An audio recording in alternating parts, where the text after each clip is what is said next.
Si toi aussi tu souffres de paralysie, alors écoute bien cela.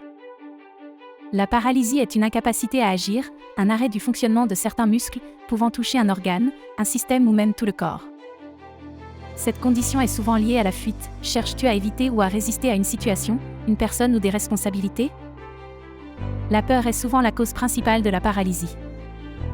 Tu pourrais également avoir vécu un traumatisme profond qui te pousse à arrêter de vivre parce que c'est trop. Parfois, la vie te demande de faire une pause pour réévaluer tes priorités, et si tu ignores ce besoin, la paralysie peut survenir pour t'y obliger. Une haine intense ou un manque de confiance en toi peuvent aussi t'amener à ne plus agir, évitant ainsi toute erreur. Si tu t'accroches à un désir irréalisable, ton corps peut s'arrêter pour te signaler qu'il vaut mieux accepter cette réalité. Ta rigidité mentale, ton refus d'accepter les imprévus, te pousse à te retirer et à fuir.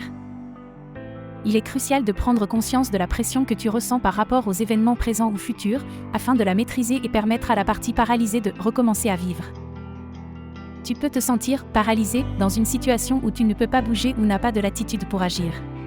Le manque d'initiative ou l'incapacité à trouver une issue te paralyse.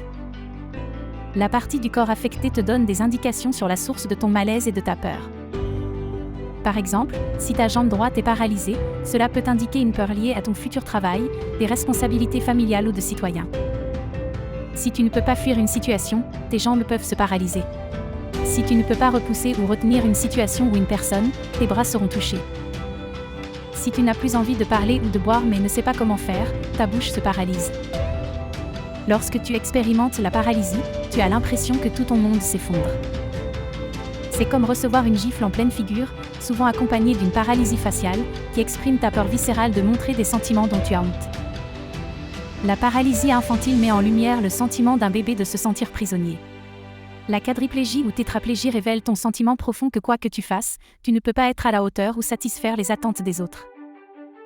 Tu prends conscience que tu te paralyses toi-même avec ton attitude négative envers toi-même. Tu te sens victime, paralysé. Ton manque de connexion avec ton cœur et tes émotions t'empêchent d'avancer et d'évoluer, te maintenant dans une coquille, accrochée au passé. L'angoisse te paralyse et tu cherches à anesthésier ta douleur intérieure. N'hésite pas après avoir cliqué sur le petit pouce en l'air et t'être abonné à cette chaîne, à contacter ton hypnothérapeute Reynald Grabinski en ligne ou en présentiel pour tes problèmes de paralysie.